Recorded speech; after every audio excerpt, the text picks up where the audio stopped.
దేవుని నామమునకు మహిమ కలుగును గాక. Heavenly light ministries global prayer tower ఆధ్వర్యంలో జరుగుతున్న ఉదయకాల స్తుతి ఆరాధన కుడికు మిమ్మల్ని ప్రేమపూర్వకంగా ఆహ్వానిస్తున్నాను. యోహాను సువార్త అధ్యయనం చేస్తున్నాము. 21వ అధ్యాయము యోహాను సువార్తలోని ఆఖరి అధ్యాయాన్ని ధ్యానిస్తున్నాము. ఇక్కడ ప్రభు పేతురుని సంధిస్తున్నాడు. మరి పేతురుని ప్రభు ప్రేమించుచున్నావు అన్నప్పుడు పేతురు నువ్వే ఎరుగుదు ప్రభు అని చెప్పిన తర్వాత పేతురికి ఒక సందేహం కలిగింది. 20వ వచనంలో చూస్తే యోహాను సువార్త 21వ అధ్యాయము 20వ వచనంలో మరి పేతురు మరి ప్రభువుని అడుగుతున్నాడు. యేసు ప్రేమించిన వాడును భోజన పంక్తిని రొమ్మున ఆనుకున్న వాడైనటువంటి ఆ వ్యక్తిని చూచి మరి ఆ వ్యక్తి గురించి ఏంటి ప్రభా, ఇతని సంగతి ఏంటి అని ప్రభుని అడిగినట్లుగా మనము చూడగలము. అసలు ఇక్కడ రెండు క్వాలిటీస్ యోహాను భక్తుడు గురించి రాయబడినట్లుగా పోస్తులుడైన యోహాను మరి ప్రభు యొక్క ఆంతరంగిక శిష్యుల్లో ఒకడైన యోహాను మరి అంతేగా అతనికి రెండు టైటిల్స్ మరి ఇక్కడ రాయబడిని. ప్రేమించిన శిష్యుడు, ఇంకొకటి మరి ప్రభు యొక్క రొమ్మున ఆనుకున్నటువంటి వ్యక్తి అని అతని గురించి రాయబడింది. 21 అధ్యాయాలు మనము ధ్యానించిన తర్వాత ఈ అపోస్తలుడైన యోహాను గురించి, ప్రభువుకు ప్రియమైన శిష్యుడు గురించి మనము ధ్యానించకపోతే మరి ఆ అది అర్థం ఉండదేమోనని నాకు యోహాను గురించి ధ్యానించాలనిపించింది. మరి యోహాను ఎవరు అని చూస్తే గనక అతని యొక్క తండ్రి పేరు జబదయి, తల్లి పేరు సలోమేయు అని రాయబడినట్లుగా మనము చూడగలము. ఇద్దరు భయభక్తులు కలిగిన మరి తల్లిదండ్రులకు పుట్టిన కుమారుడుగా, అంతేకాదు తన యొక్క తమ్ముడు గాని అన్న గాని యాకోబును కూడా మరి ఆ యొక్క సేవా పరిచర్యకు ఇద్దరు కుమారులు సమర్పించిన ఒక కుటుంబంలో నుంచి వచ్చిన అన్నదమ్ములుగా వారు ఉన్నట్లుగా మనము చూడగలము. అంటే ఒక మనిషి యొక్క బ్రాటప్, ఒక మనిషి యొక్క క్యారెక్టర్ బిల్డింగ్, ఒక మనిషి యొక్క మరి ఆత్మీయ జీవిత యొక్క ఎదుగుదల ఆ కుటుంబంలో పెంచబడిన దానిని బట్టే మరి వస్తుంది అనుకుంటా నేను. ఒకటి దేవుని పిలుపు ఉంటది, రెండవది మన కుటుంబంలో మనం బిడ్డలు పెంచిన విధానం ఉంటది. ఇక్కడ మరి ప్రభు వారిని చూచినప్పుడు మరి మీరు వచ్చేయండి, నన్ను వెంబడించండి, మన మనుషుల పట్టు జాగ్రత్తగా చేస్తారని పిలిచిన సందర్భంలో చూస్తే గనక మార్కు సువార్త 1వ అధ్యాయము 19వ వచనములో జబదయి కుమారుడగు యాకోబును అతని సహోదరుడగు యోహానును చూచి వారు దోణిలో ఉండి తమ వలలు బాగు చేసుకొనుచుండగా ప్రభు వారిని పిలిచాడు. కానీ వీరితో ప్రభుకి ఇంతకు ముందే పరిచయం ఉండొచ్చు. ఎందుకు అనుకుంటానంటే నేను, ఈమె సలోమి అనే ఆవిడ మరి మరియ తల్లి అయిన మరి యొక్క సహోదరి అని కూడా మరి బైబిల్ గ్రంథంలో బైబిల్ పండితులు కొద్దిమంది చెప్తా ఉన్నారు. ఆమె సహోదరి, ఎందుకంటే సిలువ యొద్ద నిలవబడిన వారిలో మరి ఆమె ఉన్నట్లుగా చూడగలము. యోహాను సువార్త 19వ అధ్యాయము 25వ వచనములో ఆయన తల్లియు ఆయన తల్లి సహోదరియు అని ఇక్కడ రాయబడింది. అక్కడ పేరు రాయబడలేదు గాని తల్లి సహోదరి అని రాయబడింది. ఈ తల్లి సహోదరి ఎవరంటే గనక సలోమి. ఆ సలోమి అని మనం ఎలా గుర్తుపట్టొచ్చు అంటే గనక మరి మార్కు సువార్త 15వ అధ్యాయము 40వ వచనములో మరి సలోమేయు ఉండిరి, ఆ యొక్క సిలువ యొద్ద నిలవబడిన వారిలో సలోమి కూడా ఉంది. అక్కడ మరి కొద్ది స్త్రీల పేర్లు రాయబడిని, వారిలో సలోమి కూడా ఉంది. ఇక్కడ మరి యోహాను భక్తుడు ఆమె పేరు రాయలేదు, ఎందుకంటే తన తల్లి కదా. అందుకని తన తల్లి పేరును రాయటానికి ఆయన బిడియపడి ఉండొచ్చు. తాను రాసిన సువార్తలో తన తల్లి పేరుని ఇక్కడ ఉదహరించలేదు. మరి మరొక సందర్భంలో కూడా మరి ఆమెను గురించి రాస్తూ మరి ఆమె వచ్చి ఒక దినాన ప్రభువుని అడుగుద్ది. ఏమని అడుగుద్ది?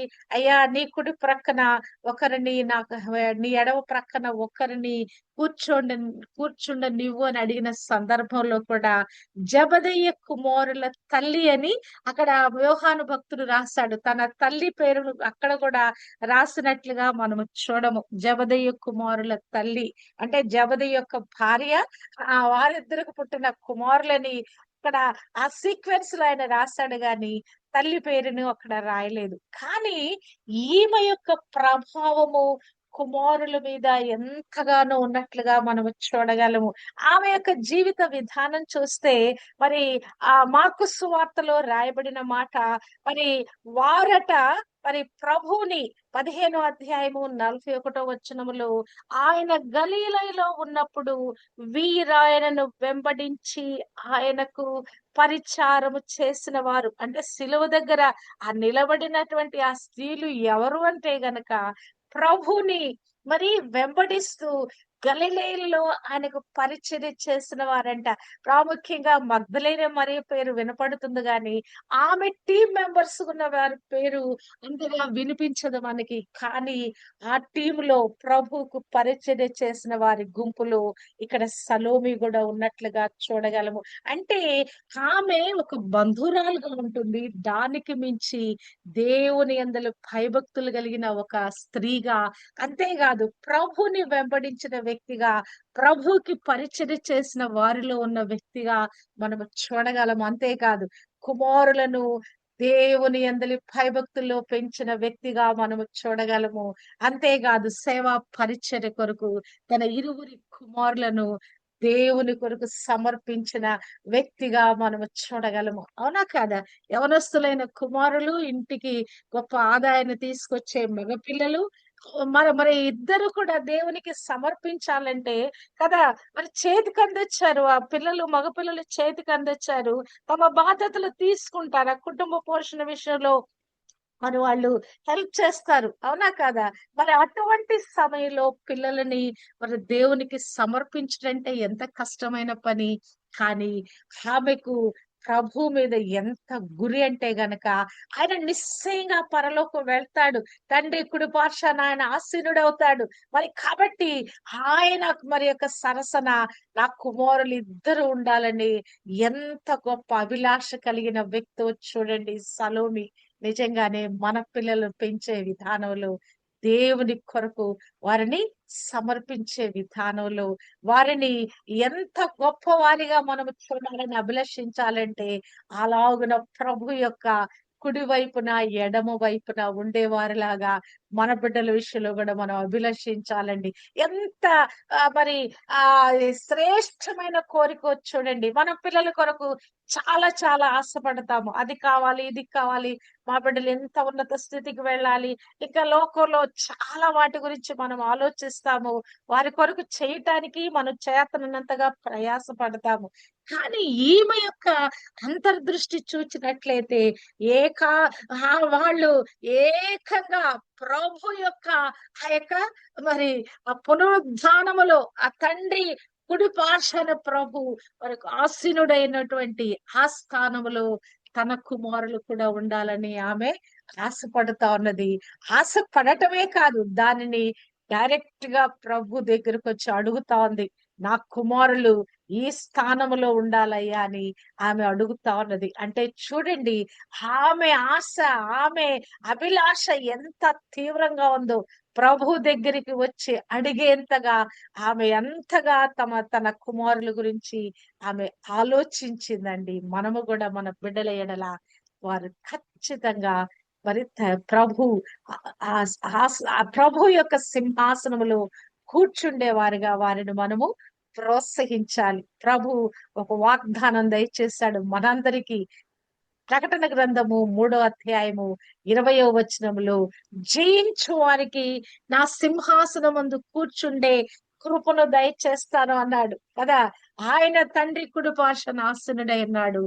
ఆ సింహాసనములో ఎవరైతే జయ జీవితం గడిపారో వారందరిని కూడా సింహాసనములో కూర్చుండనిస్తాను అని వాగ్దానం చేశాడు. అంటే ఆ స్థానములో ఆ ఆ క్రీస్తు ప్రభు యొక్క సింహాసనంలో కూర్చుండే కృప నీవు నేను పొందుకోవాలి. అంతేకాదు మన కుటుంబంలోని ప్రతి ఒక్కరు కూడా అక్కడ కూర్చోగలిగిన ఆ కృప పొందుకోవాలి. వారి పొందుకోవాలంటే మరి కుటుంబంలో మరి తల్లిదండ్రులుగా అంతేకాదు ప్రాముఖ్యంగా స్త్రీల మీద ఎంతో గురుతర బాధ్యత ఉన్నది.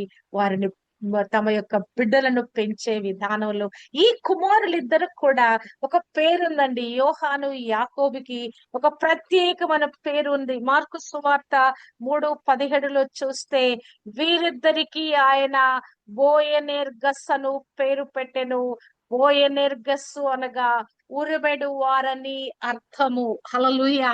వారు ప్రభు కొరకు అంటే ఆ ఉరిమ ఎంత, ఆ ఉరుము ఎంత మరి గట్టి శబ్దంగా భయపెట్టే శబ్దం ఉంటుందో దేవుని కొరకు అంత బలమైన సాధనాలుగా వాడబడిన వారుగా ఉన్నట్లుగా కూడా మనము చూడగలము.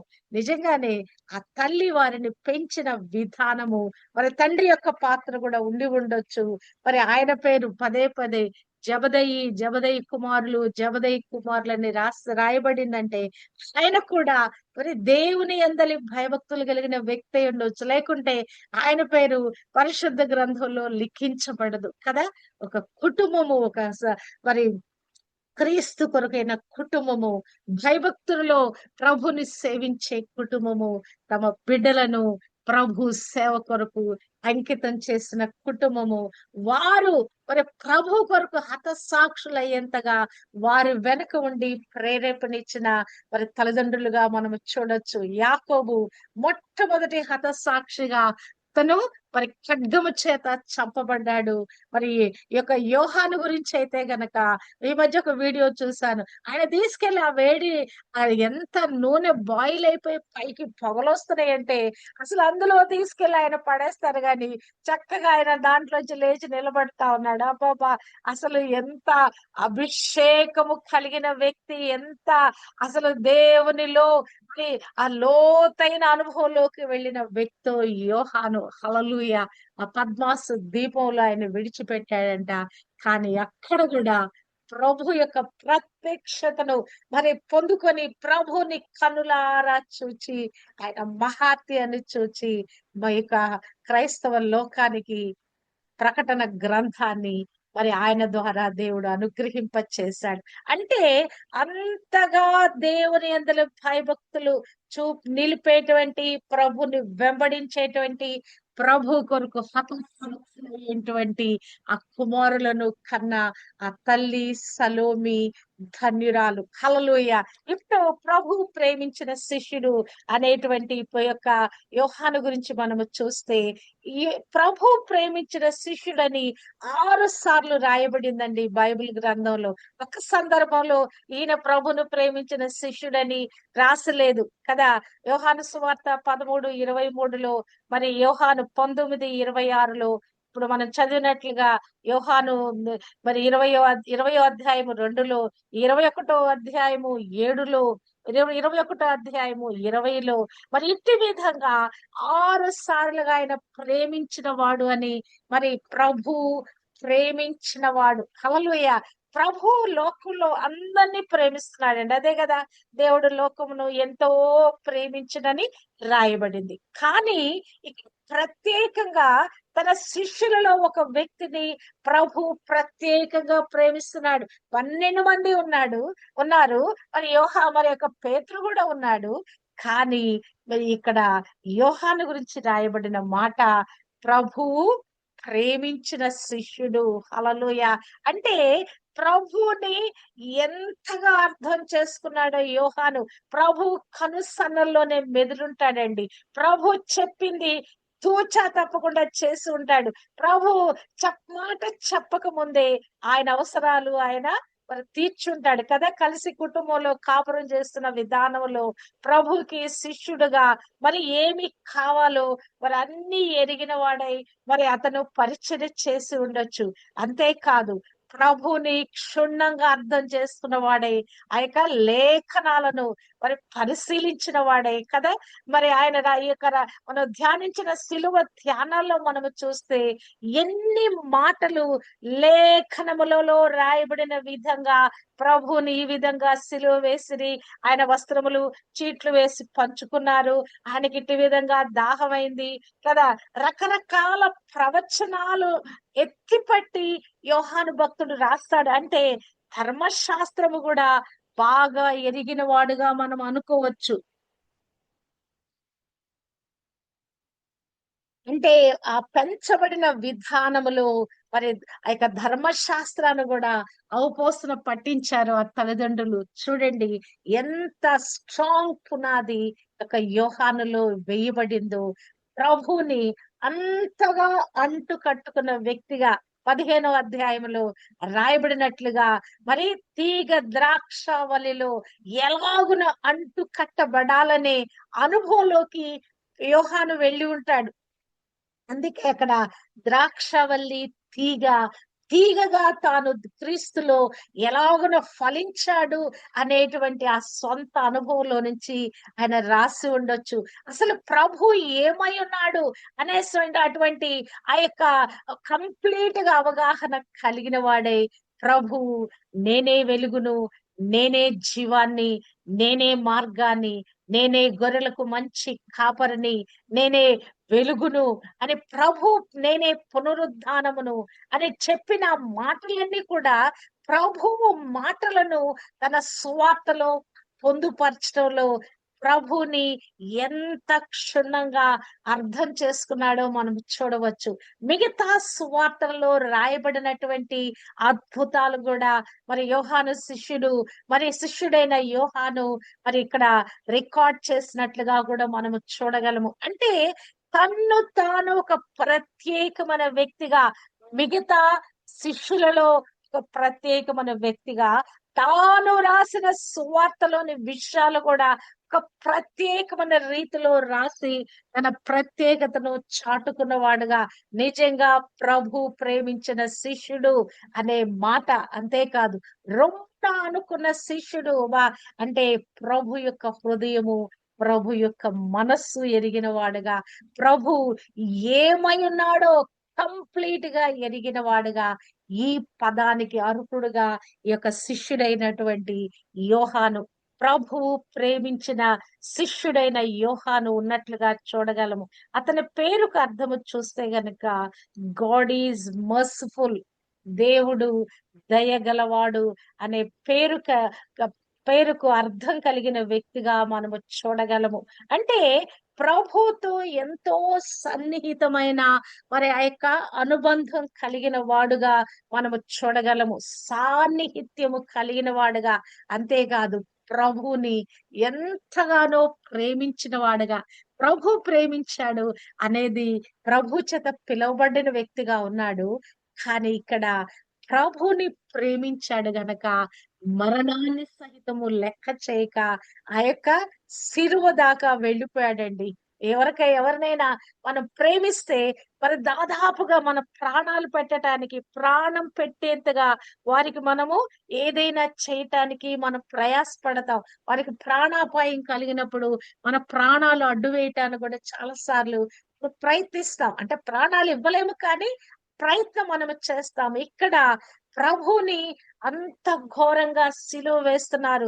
ప్రభు పట్టుకున్నప్పుడే మిగతా శిష్యులందరూ పారిపోయారు, కానీ ప్రభు సిలువ దగ్గర కూడా నిలబడగలిగినంత ఆత్మస్థైర్యము కలిగిన వాడుగా, ఏమైతేంది ప్రభును సిలువ వేశారంటే నన్ను కూడా సిలువ వేస్తారు, నన్ను కూడా చంపేస్తారు, అయినా కూడా ప్రభువుకి నేను ఆసరాగా ఉండాలని ప్రభువుకి మానసికమైన నిబ్బరం ఇవ్వటానికి మరి అక్కడ యోహాను సిలువ దగ్గర వరకు కూడా వెంబడించినట్లుగా చూడగలం. అంటే ప్రభుని వెంబడించే మన జీవితాలు మరణము వరకు నీవు నమ్మకముగా ఉండుము, అంతము వరకు సహించిన వాడే రక్షింపబడును అంటే గనక అట్టి విధంగా ఆఖరి వరకు కూడా ప్రభుని వెంబడించబద్దులమై ఉన్నాము అనే దానికి ఉదాహరణగా ఇక్కడ యోహాను ఉన్నట్లుగా మనము చూడగలము. అంటే ప్రభుని వెంబడించుటలో ఎంత నమ్మకమైన పాత్ర అతను వహించాడో. అబ్బా! చూడండి, మరణము తప్ప ప్రభువా నిన్ను నన్ను ఏది వేరు చేయలేదు. మనం ప్రమాణం చేస్తాం కదా! నా మరణం వరకి నేను నమ్మకంగా ఉంటానయ్యా. ఆ బాప్తిస్మ అనుభవంలోకి వెళ్ళినప్పుడు పాస్టర్ గారు ప్రశ్న వేస్తాడు. ప్రభుని అంగీకరిస్తున్నావా? అంగీకరిస్తున్నావు. మరి ఎప్పటి వరకు ప్రభుతో అంటే, అయ్యా నేను మరణించేంత వరకు ఉంటామని ఆ ప్రమాణం చేస్తాము. కానీ ఎన్ని సార్లు ఆ ప్రమాణమును మనం నిలుపుకున్నాము. ఈ ప్రాణాలకు భయపడి ఎన్నిసార్లు ప్రభులో నుంచి మనము వెనుకకు వెళ్ళిపోయాము. నిజంగా క్రైస్తవులలో కొద్దిమంది సమస్యలు వచ్చినప్పుడు మరి ప్రభు నుండి దూరంగా వెళ్ళిపోతున్నారండి. అంతేకాదు, ప్రభు ఎవరో మాకు తెలియదు. అసలు ఆయన మేము మరి మా దేవుడే కాదని చెప్పేటువంటి సందర్భాలు కూడా అనేక మంది క్రైస్తవుల జీవితాల్లో ఉన్నట్లుగా మనము చూడగలము. ఇక్కడ మనము చూచినట్లయితే బాహాటంగా ప్రభుని ఒప్పుకొనుట, ప్రభుని వెంబడించుట, మరణం వరకు నమ్మకంగా కొనసాగుట అనేది యోహాను భక్తుడు కలిగి ఉన్నట్లుగా చూడగలము. అదే పేతురుకి యోహానుకు తేడా అదే. పేతురు వెళ్ళిపోయాడు. మరి మరి ఆ యొక్క నువ్వెవరో తెలీదు, ఆయన ఎవరో నాకు తెలీదని బొంకి మరి వెళ్ళిపోయాడు. కానీ యోహాను ఆ పని చేయలేదండి. ప్రభు ఎవరో నాకు తెలీదు అని చెప్పలేదు. ప్రభు యొక్క శ్రమల యావత్తులో ఆ రాత్రి కాలము ప్రభువును పట్టుకున్న దగ్గర నుంచి సిలువ వేసిన సమయం వరకు ఆ సిలువలో మరి సిలువ వేయబడిన క్రీస్తును సమాధి చేసేంత వరకు కూడా ఆయన వెన్నంటే ఉన్నట్లుగా మనము చూడగలము. ప్రభుని వెంబడించుట అంటే అదండి. ఆఖరి శ్వాస ఆఖరి శ్వాస వరకు కూడా ప్రభుని వెంబడించుటంటే మరి అదేనండి. మనము కూడా యోహాను యొక్క ఆ గుణ లక్షణాల్ని మనం పుణికి పుచ్చుకోవాలి. ఆ యొక్క యోహాను కలిగిన ప్రభుతో కలిగిన అనుబంధాన్ని మనము కలిగి ఉండాలి. ఆయన పురుషుడై ఉండి కదా ప్రభు యొక్క రొమ్మున ఆనుకునేంత క్లోజ్‌గా వెళ్ళిపోయాడు. అంటే ఒక పురుషుడు చాలా అహంతో నిండి ఉంటాడండి. తగ్గింపు స్వభావం ఉండదు పురుషునికి. మరి ఆ దాసుని స్వభావము సాధారణంగా పురుషులకి రాదు. కానీ ఇక్కడ ప్రభుని వెంబడించిన ఆ యొక్క ఆ పిలుపుకు లోబడి ఆ పిలుపులో కొనసాగిన వ్యక్తిగా యోహాను మరి ప్రభువుకి అంత సమీపస్తుడుగా మరి జీవించినట్లుగా మనము చూడగలము. మరి అతను ఆ యొక్క ప్రేమ, సత్యము, సహవాసములో ప్రభువులో అంటుపెట్టుకొని జీవించినట్లుగా మనము చూడగలము. అంతేకాదు ఒక గొప్ప సాక్ష్యము ఇస్తాడండి ప్రభు గురించి. మరి ప్రభుని ఈటతో పొడిచినప్పుడు అసలు ఎంత గొప్ప సాక్ష్యం అంటే అదే గనక మరి ఆయన రాసిన విషయాలు చాలా విషయాలు రాశాడు గాని ఆఖరికి ప్రభుని ఈటతో పొడిచినటువంటి ఆ సాక్ష్యాన్ని కన్నులారా చూచిన వాడై ఆయన రాస్తాడు. మనము చూచినట్లయితే ఆ మాట మనము చూచినట్లయితే యోహాను సువార్త 19వ అధ్యాయము 34వ వచనములో సైనికులలో ఒకడు ఈటతో ఆయన ప్రక్కను పొడిచెను. వెంటనే రక్తమును నీళ్లును కారెను. ఈ దినం వరకు కూడా ప్రభు ఆఖరి రక్త బొట్టు వరకు మన కొరకు కార్చి వేశాడు. ఆఖరికి ఆయనలో ఉన్న నీటి చుక్క కూడా బయటికి వచ్చేసిందని మనం పదే చెప్పుకుంటాం కదా! దానికి సాక్ష్యము ఎవరంటే గనక యోహాను. ఈ శిష్యుడైన యోహానే. అక్కడ రాయబడిన మాట 35వ వచనములో ఇది చూచిన వాడు సాక్ష్యమిచ్చుచున్నాడు. అతని సాక్ష్యము సత్యమే. మీరు నమ్మునట్లు అతడు సత్యము చెప్పుచున్నాడని ఆయన ఎరుగును. హల్లెలూయా! హల్లెలూయా! కదా! కనులారా దానిని కూడా చూచిన వాడై ఆయన తన యొక్క మరి యొక్క పత్రికలో తన యొక్క సువార్తలో పొందుపరిచినట్లుగా మనము చూడగలము. అంటే ప్రభువు పడిన ఆ యొక్క శ్రమ యావత్తులో ఆయనను వెంబడించి ఉన్న వ్యక్తి యోహాను. శిష్యుడైన యోహాను ఉన్నట్లుగా మనము చూడగలము. ఇదిగో సాక్ష్యము, నేను సాక్ష్యము చెప్తా ఉన్నాను. ఈ సాక్ష్యము సత్యమైన సాక్ష్యము. నా కనులారా నేను చూచాను. చూచిన వాడు సాక్ష్యం ఇచ్చుచున్నాడు. ఆ సాక్ష్యము సత్యమైన సాక్ష్యము. హల్లెలూయా. ప్రభు మరి నేనే సత్యము అని చెప్పిన మాటను అసలు ఎన్ని సార్లు మరి యొక్క యోహాను సువార్తలో మనము చూడగలము. సత్యం స్థాపించడానికి వచ్చాను, నేనే సత్యాన్ని కదా, నేను సత్యవంతుడను, సత్యవంతుడైన వాడు నా మాట వింటాడని ప్రభు చెప్పిన అనేక మాటలను, ఆ సత్యవాక్కులను ఈయన రికార్డ్ చేయటమే కాదు, కానీ ఆయన ఏది చూచాడో అది కూడా సత్యమైన మాటే. సత్యము మిమ్మల్ని స్వతంత్రులుగా చేయును అని ప్రభు పలికిన మాటలను రికార్డ్ చేసిన ఆయన he's he's living in the truth అండి. ఖచ్చితమైన సత్యములో యోహాను జీవిస్తున్నాడు. హల్లెలూయా కదా. అదే ప్రజలందరికీ తెలియచేస్తున్నాడు. సత్యమును గురించి నేను చూచి జరిగిన సంఘటన, యథార్థమైన సంఘటన చూచి నేను సాక్ష్యం ఇచ్చుచున్నాను. ఇదిగో చూచిన వాడు సాక్ష్యం ఇచ్చుచున్నాడు, అతని సాక్ష్యము సత్యమే. అంటే యోహాను ఏది కన్నాడో, ఏది విన్నాడో దానిని ప్రకటిస్తున్నాడండి. ఇంకా సొంత మాటలేమి ఆయన చెప్పటం లేదు. ఈ యొక్క యోహాను సువార్త అంతా కూడా 21 అధ్యాయాలలో ప్రభు పలికిన మాటలు, ప్రభు యొక్క స్వభావం, ఆయన దేవుని కుమారుడు, ఆయన మనుష్య కుమారుడు, మరి ఆయన చెప్పుకున్న విషయాలు మరి యోహాను భక్తుడు రికార్డ్ చేసి ఉన్నాడు. హల్లెలూయా కదా. ఎన్ని అద్భుతమైన విషయాలు ఈ యోహాను సువార్తలో మరి పొందుపరచబడి ఉన్నాయి. ఇక యోహాను పత్రికలు చూస్తే అసలు వాటిని మనం ధ్యానిస్తే అది ఒక మరో లెవెల్లో ఉంటదండి. ఇక ప్రకటన గ్రంథాన్ని ఇక మనం అసలు దాని జోలికే మనం వెళ్ళలేము. అంత అద్భుత రీతిలో, అంత జ్ఞానములో నుంచి, అంత ఆత్మ ప్రత్యక్షతలో నుండి ఆయన యొక్క సువార్త గాని, పత్రికలు గాని, ఒక ప్రకటన గ్రంథం కానీ రాసినట్లుగా చూడగలము. అంటే ప్రభుని ఆత్మలో నుంచి అర్థము చేసుకున్నట్లుగా చూడగలము. ప్రభు ఒక్కసారి అతన్ని పిలిచాడు, నన్ను వెంబడించు, మిమ్మల్ని మనుషుల పట్టు జాలరులుగా చేస్తానని ప్రభు పిలిచిన ఒక్క పిలుపుకి అతను లోబడి వచ్చాడండి. బాగా ఉన్నతమైన కుటుంబము కదా, దోనెలు కలిగి పనివారు కూడా కలిగినటువంటి కుటుంబము. మరి అంత ఆదాయాన్ని, అంత తమకున్న ఆస్తిని, వాటన్నిటిని కూడా విడిచిపెట్టి ప్రభు ఒక్క మాటకు లోబడి వచ్చిన యొక్క వ్యక్తి నిజంగానే ఒక ప్రత్యేకమైన వ్యక్తిగా. వాళ్ళ అన్న కూడా ఉన్నాడు, మరి యాకోబు కూడా ఉన్నాడు. యాకోబు కూడా ఆంతరంగిక శిష్యుల్లో ఉన్నాడు. కానీ అతనును మించినటువంటి విధంగా మరి యొక్క యోహాను తన జీవితాన్ని ప్రభుకి అంకితం చేసినట్లుగా మనము చూడగలము. ప్రియమైన శిష్యుడు అనే మాట తన్ను తానుగా రాసుకోలేదు, గాని ఆ పిలువబడిన పిలుపు, ఇదిగో ఇట్టి విధంగా నేను పిలువబడ్డాను అనే దాన్ని ఇక్కడ యోహాను భక్తుడు నా ప్రియమైన శిష్యుడు అనే పదాన్ని అక్కడ పొందుపరిచినట్లుగా మనము చూడగలము.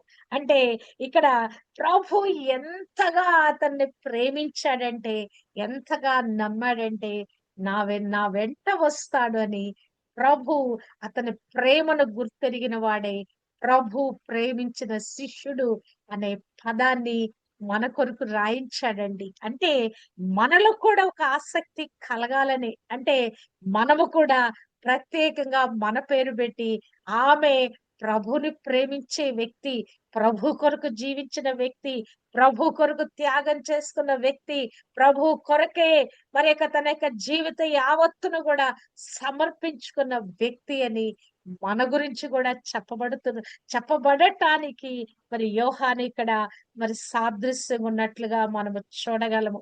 అంటే ప్రభుని ఎంత ప్రభువుతో ఎంత వ్యక్తిగతమైన ఇంటరాక్షన్ ఉందో చూడండి.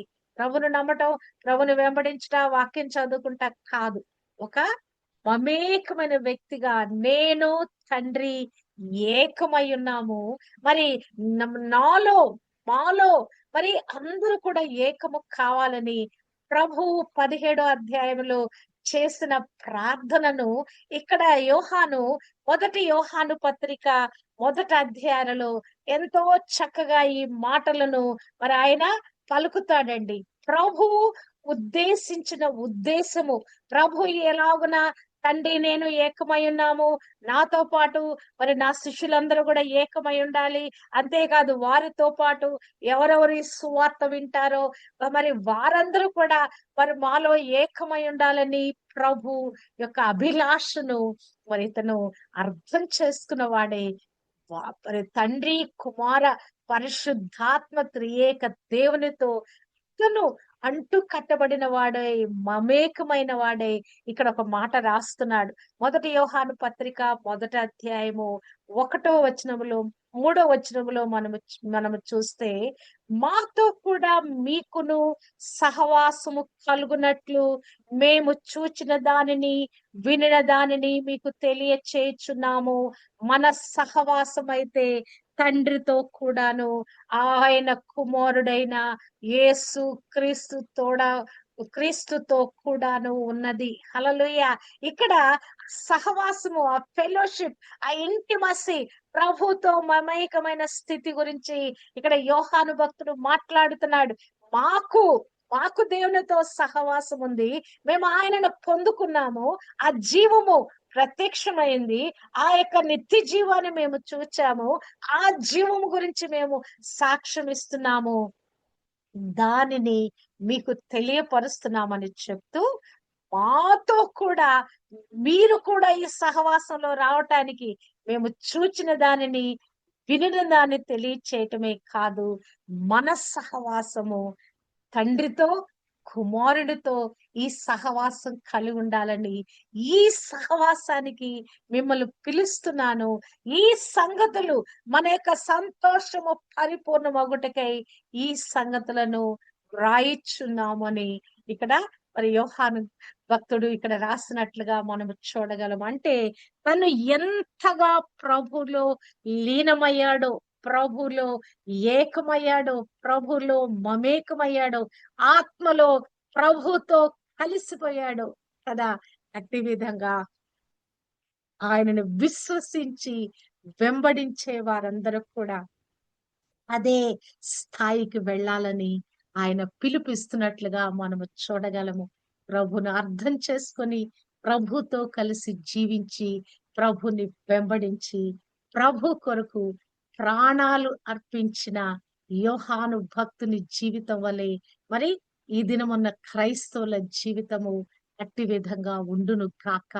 కేవలము మరి యొక్క మెటీరియల్ బ్లెస్సింగ్స్ కొరకు ప్రభుని వెంబడించక ఆత్మలో కంప్లీట్నెస్ పొందుకున్న వారే మరి ఆ యొక్క శిష్యులు ఎట్టి విధంగా ప్రభు కొరకు జీవించారు, అందులో ప్రత్యేకించబడిన వ్యక్తిగా, ప్రభు ప్రేమించిన వ్యక్తిగా, ప్రభు రొమ్మున ఆనుకున్న వ్యక్తిగా యోహాను కలిగిన గుణ లక్షణాలు, ఆ స్వభావము, ప్రభు ఎడల కలిగి ఉన్న ప్రేమ, మరి ప్రభుని వెంబడించిన తీరు, ప్రభు కొరకే మరణించిన తీరు వలె మనము కూడా ప్రభు కొరకు జీవించటానికి యోహానులో నుంచి ఈ గుణ లక్షణాలను, ఈ స్వభావాన్ని, ఆయన ప్రవర్తనను, ఆయన జీవిత విధానాన్ని మనము కూడా పొంది పుచ్చుకుందుము కాక.